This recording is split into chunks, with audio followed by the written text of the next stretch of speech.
Iniulat ng Commission on Elections o COMELEC na umabot na sa 114,628 ang bilang ng mga rehistradong botante sa Region 3 o Central Luzon para sa 2026 Barangay at Sangguniang Kabataan Elections, batay sa pinakahuling datos na inilabas ng COMELEC nitong December 14, 2025.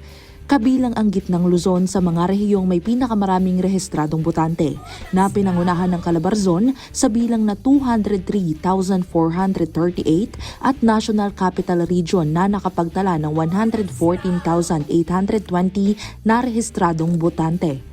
Sa buong bansa, 223,282 ang mga bagong rehistradong botanteng kabataan na may edad na 15 hanggang 17 at 739,333 naman ang mga botanteng 18 taong gulang pataas.